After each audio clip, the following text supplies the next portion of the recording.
Mas só para dar uma frisadinha no que aconteceu ontem na live que eu falei, poucas pessoas participaram, mas já ressaltando de novo, que a ideia do desafio 7 dias não é ficar 7 dias aqui do jeito que a gente tá, né, do que eu passei lá pra vocês, e só 7 dias e pronto, o resto do dia tá tudo bem. O resto do ano tá tudo bem. Não, é 7 dias e sempre, tá? A ideia é a gente iniciar esses 7 dias, esses primeiros 7 dias do ano, né, com esse pé direito, né, melhorando o contexto ali alimentar, e aí a gente ir com tudo pro resto do ano, tá bom? Então, a ideia é justamente essa. E claro, a gente sempre, a vida não é uma coisa que a gente assim, a vida vai ser desse jeito, tá planejada desse jeito e vai acontecer exatamente desse jeito. Existe percalços, é a vida acontecendo, existe coisas que está longe do nosso alcance. O que eu tô passando aqui é a base alimentar, né? É a base que vocês vão arrumando, vão melhorando o contexto ali de vocês. E depois, mais pra frente, a gente entra em estratégia, né? Se for necessário, dependendo do resultado que vocês querem chegar, aí sim uma estratégia específica. Mas em todo lugar que vocês forem, principalmente para quem quer um emagrecimento, né?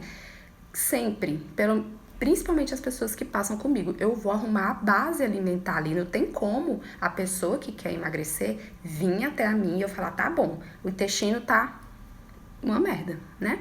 Com um monte de sinais assim de inflamação. Como é que eu vou fazer uma estratégia alimentar para essa pessoa, né? Uma estratégia às vezes que desencadeia um pouco de restrição e, né, tudo bagunçado. Não, eu vou organizar a primeira base da pessoa ali, pelo menos 1 mês, tem gente que é 2 meses, tá? Para depois ir para uma estratégia muito bem específica e a gente tem resultados ótimos. Então aqui é justamente isso, esse desafio é para vocês já irem organizando a base de vocês, tá? A base alimentar, né? O contexto alimentar. Claro que não é só alimentar aqui, a gente vai falar um pouco sobre exercício físico. Quem viu o post do feed de ontem, que é o resuminho dos 7 dias, que é para você, das ações, do que é para vocês fazerem durante esses 7 dias, é justamente isso, né? Tem um exercício físico ali também, então é um contexto ali, tá? Claro que também tem estresse, tem a carga de trabalho e tudo mais. E com tudo isso, a alimentação entra aí, até porque o ser humano ele vive através da alimentação, né? O nosso combustível, a nossa gasolina é a alimentação. E muitas vezes a gente nos torna inflamados, que daqui a pouco eu entro nessa parte, inflamados, ou no atual jeito que a gente tá, é por conta também desse estilo, né? Desse contexto e a alimentação ali, né, gente? Então, vamos falar um pouquinho sobre isso. Então, a ideia do desafio é justamente essa. Tô olhando aqui pro cantinho porque é o roteirozinho pra eu não sair falando qualquer coisa aqui pra vocês. Beleza? Então, a gente vai falar um pouquinho sobre aqueles alimentos anti-inflamatórios, lembra? Quem viu o post de ontem, viu lá que eu coloquei assim, incluir alimentos inflamatórios. Eu não sei se vocês perceberam, mas nesses desafiozinhos, a base alimentar, o contexto alimentar ali, o contexto de saúde, tem mais sobre incluir do que evitar, do que excluir. Não sei se vocês prestaram atenção nisso. Quem viu o feed lá no post de ontem, deu para anotar isso aí. É mais incluir do que evitar. Só tem uma coisa lá para vocês evitarem, tá? Então, quem pensa para ter um contexto ali que envolve saúde, qualidade de vida e tudo mais, sair excluindo tudo?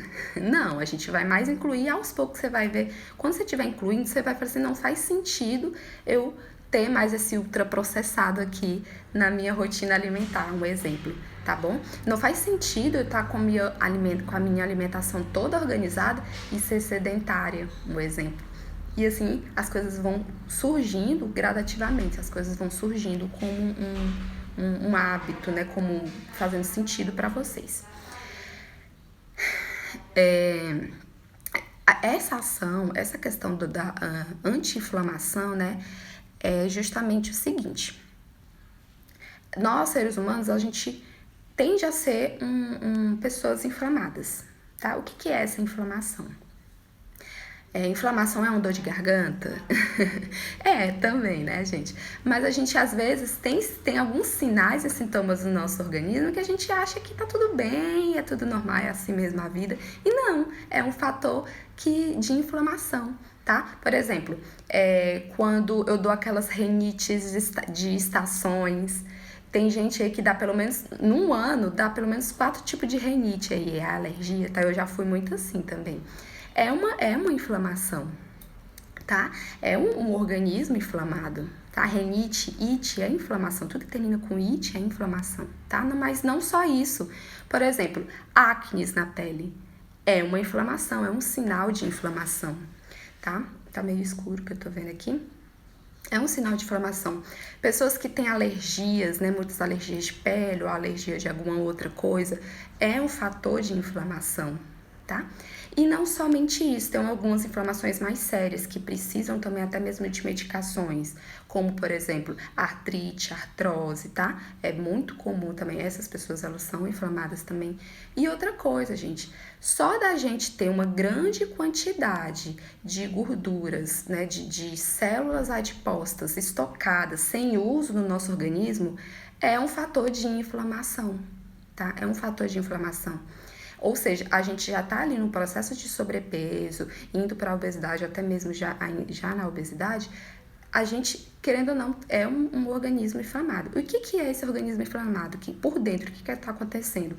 A inflamação são citocinas pró-inflamatórias, né? Que inflamam o nosso organismo, liberam muitas citocinas. E quais são essas citocinas?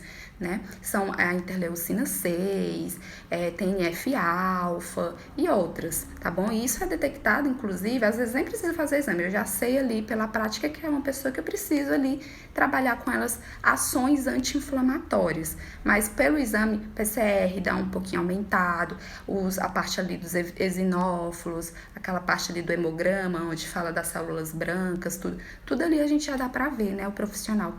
Então a gente vai, claro, essa pessoa vai melhorar o contexto que ela vive, que eu acabei de falar para vocês, não só a alimentação, mas o contexto, o estresse, né, que desencadeia muito a inflamação também, se sou sedentário ou não, tá bom? Então, tudo isso a pessoa vai ter que arrumar para ir perdendo peso, quem sabe, e melhorando essa questão da saúde, né, a qualidade de vida, tá certo? Pessoas, por exemplo, que têm algum tipo de doença crônica, é uma doença inflamatória, diabetes, pressão alta, né? Essas doenças crônicas. Então, às vezes, vai desde a acne na pele até doenças mais graves, as doenças inflamatórias. Além de, claro, assim, eu dou constantemente inflamação na garganta. É uma inflamação, tá bom? E assim sucessivamente. E aí, como é que a gente vai fazer, né?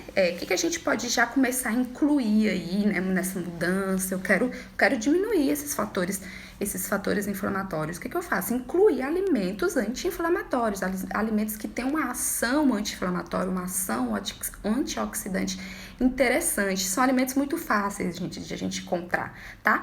Que são gengibre, canela. Eu vou falar um pouquinho sobre cada um deles. Gengibre, canela, chás, tá? E principalmente as frutas vermelhas, gente. Olha só, o gengibre, ele tem uma ação muito elucidada pela ciência, tá? Ele é um alimento muito seguro, inclusive para gestantes, tá? Por exemplo, enjoo, essas coisas. E é um alimento muito anti-inflamatório, bem antioxidante. Então, vocês podem aí, ó, tomar o gengibrezinho, um chazinho, ou colocar o gengibre ali no suco, enfim, do jeito que vocês querem usar o gengibre. E aí, só prestar atenção, por exemplo, quem tem algum probleminha assim de estômago, alguma coisinha que talvez quando o gengibre cai lá, pode sentir alguma dorzinha, tá? Então, tudo isso também tem que ser analisado a individualidade, mas de contexto geral, geralmente cai bem, tá? Outro alimento que é muito usado pelos nossos avós, por exemplo, né? Pelos nossos avós e até hoje, né? Hoje pegou na moda de novo, que é a cúrcuma, tá? A cúrcuma, que é o açafrão da terra, tá dentro do açafrão da terra. É um composto que tá dentro do açafrão da terra. Tem uma ação, gente, olha, você usa a cúrcuma, ação anti-inflamatória, tá? também muito elucidada também, né, em estudos e tudo mais. Só que, olha só, ela precisa de uma ajudinha. Para ter uma biodisponibilidade no nosso organismo, o que é isso? Para ela ter a ação realmente no nosso organismo, ela precisa da ajuda da piperina. O que é a piperina? Essa piperina é um composto que tem dentro da pimenta do reino. Então, sempre que vocês forem usar esse açafrão, vocês jogam também a pimenta do reino para aumentar a ação da cúrcuma, tá? A ação antioxidante da cúrcuma no nosso organismo. Além disso, além da piperina, além da pimenta do reino, ela tem uma ação lipofílica. O que é isso? Ela vai agir ali, ela vai agir a favor da gordura, né? Então, por exemplo, você pode, de manhã, eu vou consumir essa cúrcuma de manhã no meu ovo de manhã. O ovo, ele tem a gema, né? Que é a gordura do ovo, e você pode incluir ali. Então, ela tem uma ação melhorada também quando ela tá no componente que tem gordura, que tem óleo, enfim, né? Esses alimentos assim. Então, pé na máquina da cúrcuma. A cúrcuma, vocês prestam atenção o seguinte também, olha só, não é aquele açafrãozinho lá dos temperinhos do supermercado, não, tá bom? O que vocês vão fazer? Vocês vão nessas lojas de produtos naturais e ver lá, né, ver com o vendedor, eu quero uma cúrcuma, um açafrão assim de verdade. Vocês vão ver que ele é até mais amarelado, um amarelado bem mais forte, tá? Então, aí vocês podem adquirir e adicionar isso na rotina alimentar de vocês, tá certo? Uma colherzinha de chá, vai colocando aí no frango, tá? No ovo, em bebidas, tá bom? Daqui a pouco eu vou mostrar pra vocês um compostozinho de pós que eu mesmo fiz e eu coloco nas bebidas, no café, enfim, tá? A canela também, ele é um alimento muito fácil da gente incluir aí, né? E também ela é um alimento muito anti-inflamatório, antioxidante também. E a ação interessantíssima da canela é que ela melhora a sensibilidade de insulina, tá? O que é insulina? A insulina é um hormônio que vai sempre ser aumentado com o consumo de alimentos que tem carboidrato, tá bom? Então isso é normal, todo mundo tem essa insulina, né? É normal. Quem tem deficiência, tem diabetes, né? Tem a diabetes tipo 1, que tem uma deficiência dessa vitamina, ou desse hormônio, e tem a diabetes tipo 2, que também tem um certo tipo de resistência. A minha professora, a Araída, beijo Araída. E aí, a canela, ela ajuda ela tem essa sensibilidade, né? O consumo de canela também ajuda nessa sensibilidade, tá certo? E a insulina, por exemplo, quando eu consumo grande quantidade de alimento ali que existe, que tem carboidrato, essa insulina sempre vai estar aumentada, sempre vai estar lá fazendo a ação dela, o trabalho dela. Só que aí chega um certo momento no consumo crônico, eu posso desencadear algum tipo de resistência à insulina. Tipo assim, para quebrar um pedaçozinho de carboidrato, uma moléculazinha de carboidrato, eu vou liberar muita quantidade de insulina para quebrar aquela quantidadezinha de carboidrato, tá? E isso, com o tempo, não é legal. A gente pode desencadear algum tipo de doença, que é a diabetes, tá bom? E aí, só melhorar com o uso da medicação, né? E mudança totalmente do estilo de vida também, né? Para não aumentar tanto a insulina ali e eu perder a ação da insulina, tá? Então, a canela, vocês adicionar a canela também, ela tem esse poder, chazinho de canela. E claro, né, gente, evitar grandes excessos no nosso contexto alimentar de alimentos muito açucarados, de massas em excessos, tá bom? Comer ali o que na alimentação no almoço, comer ali normalmente, no jantar, né? Alimentos geralmente ali que tem um padrão, um carboidrato mais complexo,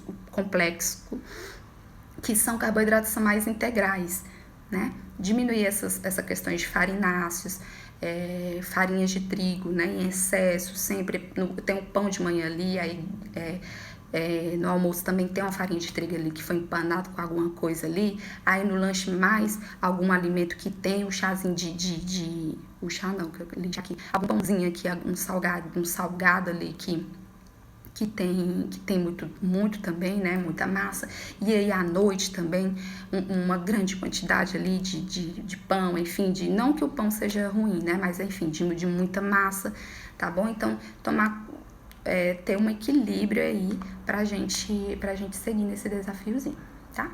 O chá de canela em que horário? O chazinho de canela pode ser, por exemplo, as pessoas que têm geralmente essa vontade, assim, um pouquinho de comer doces, assim, principalmente no meio da tarde, pode ser tomado uma xícara, né? Até 2 xícaras de chazinho de canela, vai lá, de casca de canela, tomar, né? Aqui. Ou pela manhã, tá bom? Pela manhã também é interessante você tomar ali, ou o café ou o chazinho também é interessante. Outra ação, outro alimento anti-inflamatório, além do gengibre, da cúrcuma e da canela, os chás, né? Como a gente tá falando de chás aqui, esses próprios chás, os chás de canela, o chá de gengibre, o chá verde, gente, chá verde, catequinas, né? Tem catequinas ali também, bem interessantes, que é um composto que tem dentro do chá verde. Anis estrelado também é muito bom, inclusive anis estrelado ele é usado para ações, para gripes, né? É muito comum a gente até escutar, você tá gripado, você pode tomar um chazinho de anis estrelado. O anis estrelado, realmente, ele é uma estrelinha, assim, parece uma estrelinha do mar. E aí você pode fazer os chás com ele. É uma delícia também esse chá, parece chazinho de canela, ele tem um saborzinho adocicado, tá? E chá de hibisco também é muito bom. Além disso, eles têm ação um pouquinho de diurético, mas presta atenção, gente. Chá não é água. Eu sempre, quando eu costumo passar algum tipo de chá, indicar, eu sempre falo assim, a quantidade, estourando no máximo 3 xícaras, que já é muito. Então, 2 xícaras ali, ou de manhã, ou ali no meio da tarde, beleza, tá? Xícarazinhas assim, de chá, tá bom? Ok, não tem problema. E geralmente sem açúcar, claro, né, pessoal? Sem açúcar. Com a ação ali do chá mesmo. E aí, claro que tem o jeito certo de fazer os chás, né? Tem a infusão, se for folhas, né? Partes mais moles, a infusão. Você esquenta a água, desliga o fogo, coloca as folhas ali e tampa e deixa aquela folha agir ali, tá bom? Se for cascas, tipo a canela, né? Canela e outras partes assim mais duras, raízes, você pode fazer a cocção mesmo. O que é a cocção? Você colocar a casca, a raiz dentro da água para ferver ali, ela vai liberar, aquela água ajuda a liberar mais o composto que tem dentro daquela raiz, né, daquela casca, e aí tá feito o chá. E é mais assim, né? Ou maceração também, por exemplo, o boldo. Boldo você pode pegar as folhinhas, macerar o quê? Machucar e jogar água quente ali, fazer infusãozinha e tomar, né? E aí, isso cada chá, né? Cada chá que eu passo para falar, isso aqui é infusão, isso aqui é maceração, para liberar melhor os compostos, tá bom? A gente pensa que chá é só jogar lá na panela. Não, tem um jeito certinho de fazer o chá para ele liberar bem os compostos ali e ter a ação que você quer, que você tá esperando, né? Oi, feliz ano novo, Larissa, um beijo. Depois eu quero falar contigo. Tá bom, gente? Chá verde, catequinas, tá bom? Catequinas, ali a gente também vê nos estudos ali que ele tem, claro, né, gente? De novo, melhorando o contexto alimentar, ajuda o exercício físico, claro, melhorando o estresse. As catequinas, ela tem uma ação bem interessante, até mesmo no emagrecimento, tá bom? Aí, assim, dependendo, claro, é uma ação individual. Dependendo da pessoa, a gente até passa um compostozinho manipulado, sabe? Com o extrato correto lá da catequina, a quantidade certinha para a pessoa, para ajudar, sabe? Assim, uma cerejinha no bolo que tem uma ação legal, entendeu? Então, assim, a gente já podendo adicionar o chá, beleza, tá? Presta atenção também que o chá verde, ele tem um pouquinho de cafeína, então quem tem um certo tipo de sensibilidade à cafeína, tomar principalmente pela manhã, não toma muito perto de dormir para não atrapalhar, porque ele tem um pouco de cafeína também, tá bom? Os outros chás, como canela, gengibre, anis estrelado, não tem cafeína, você pode tomar assim mais livre, tá? Mas só tomar cuidado com isso, tá bom? E o combozinho, o último combozinho que eu quero passar para vocês dos alimentos anti-inflamatórios são as frutas vermelhas. As frutas vermelhas, gente. Lembra que nesse desafio você inclui 3 frutas durante seu dia? Nessas 3 frutas, você pode incluir uma fruta vermelha tranquilamente. Que são essas? O que tem nessas frutas vermelhas de especial? As frutas vermelhas mais roxas, né, mais pretas, elas têm ali compostos de quercetina dentro, sabe? Polifenóis. Tem muita quantidade desses fitoquímicos lá dentro dessas frutas vermelhas. E você pode adicionar aí na sua rotina tranquilamente. Olha só, acerola, gente. A gente dá nada pela acerola, às vezes, lá do nosso quintal. E é muito comum a gente ter, é muito fácil ter acerola. Acerola é uma frutinha vermelha. Ótima, riquíssima em vitamina C. Você pode estar adicionando ali. Morangos, né? Frutas vermelhas. Ai, deixa eu ver, pensar o que mais. Aquelas ameixinhas que estão na safra agora, do Natal, azedinhas. Fruta vermelha, adiciona aí, tá bem na safra, tá bem em conta, né? Agora, nessa época do ano. Adicionar. Quem tem pé de amora e quem tem... já vi, gente, aqui é muito difícil, mas eu já vi quintais com pé de amora no quintal. Gente, quem tem um pé de amora no quintal é o baú de ouro no quintal. Aproveita, amora riquíssima em quercetinas, em polifenóis, tá bom? Que tem essa ação antioxidante. Então, ó, aproveita nessas frutas vermelhas que vocês têm acesso. E é muito comum a gente achar em supermercado, né? A própria maçã, também é uma fruta vermelha, tá bom? Então, assim, nessas 3 frutas que vocês vão acrescentar no dia, coloca ali uma fruta vermelha junto. Tem uma ação interessantíssima, uma ação anti-inflamatória interessantíssima. No post de hoje, no final da live, vocês vão ver que eu vou dar lá algumas ideias de vocês estarem incluindo esses alimentos, né? Vou colocar lá como polifenóis. Os polifenóis são fitoquímicos que têm todas essas ações, tá? Que são alimentos muito ricos em polifenóis. Eu vou mostrar pra vocês, vamos pegar lá comigo.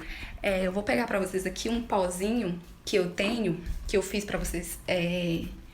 Com todos esses compostos, com gengibre, pode ser gengibre pó, tá bom? Gengibre, eu mesmo fiz, com gengibre, canela, eu coloquei um pouquinho de cravo, também cravo em pó, que eu gosto do saborzinho de cravo, canela, gengibre e a cúrcuma, tá? E aí eu misturei aqui, já tá até acabando, ele tava cheio, misturei e eu costumo a colocar uma colherzinha dessa aqui, principalmente no café, sabe? Gente, não é gostoso, não é essas coisas, mas é legal, entendeu? De vocês misturarem, fazerem essa brincadeirinha aí. E aí fique à vontade, pode acrescentar na bebida ou na comida, mas como tem canela ali, não combina muito com o ovo, né? Em cima do ovo e tudo mais. Porque eu gosto mais de colocar no café, dentro do cafezinho aqui ou outra bebida. Então fica aí uma ideia, uma dica pra vocês, tá bom? É mais ou menos isso que eu quero passar pra vocês. Lá no post vai ter algumas outras dicas, tá? De como vocês podem incluir esses outros alimentos. Açaí, gente, ó. Uma fruta vermelha, uma fruta roxa, né? Ótima, açaí. Mas presta atenção, se você tiver como comprar polpa de açaí natural, pode fazer aí tranquilo, mistura com frutas ali e tudo mais, do seu jeito. E se não, se vocês forem nessas sorveterias, vocês pegam aquele açaí sem açúcar, né, gente? Sem açúcar, sem aquele xarope de açúcar, tá bom? Pega aquele açaí mais puro, zero tudo. E aí vocês fazem do jeito de vocês. Vocês podem até acrescentar para adoçar, podem adicionar mel, que é mais natural. E aí coloca frutas lá por cima. Um beijo, Araída. Obrigada por participar. Tá bom? Se alguém tiver dúvidas, pode mandar aqui. Essas lives, como eu falei pra vocês, são curtas mesmo. É só pra passar, pra explicar assim, um contextozinho pra vocês, pra não ficar assim voando, tá? E quem tiver alguma dúvida pode mandar. Quem não tiver dúvida agora, quem assistir depois, só comentar que a gente especifica. E aí, como eu falei pra vocês, eu vou mandar algumas sugestões, né? Tipo assim, como acrescentar essas frutas vermelhas, né? Melhoradas, mais aprofundadas, lá no canal no Telegram. Então, vocês podem ir no meu perfil, vai estar o link, lá vai estar o acesso do canal do Telegram, é gratuito, gente. Pode entrar, ficar à vontade. E lá vocês podem aproveitar no conteúdo que tem lá, tá? E tem várias outras coisas que eu já fui colocando lá ao longo do tempo, que já tem tempo que eu tenho ele. E aproveite o conteúdo que tá lá, tá bom? Um beijo, bom dia pra vocês, né? Feliz ano novo de novo. E vamos lá e vamos nos movimentar, vamos fazer algum exercício físico ainda hoje, quem não fez ainda, vamos lá, eu também vou descer ali, vou fazer alguma coisa. E um beijo a todos. Vou encerrar aqui.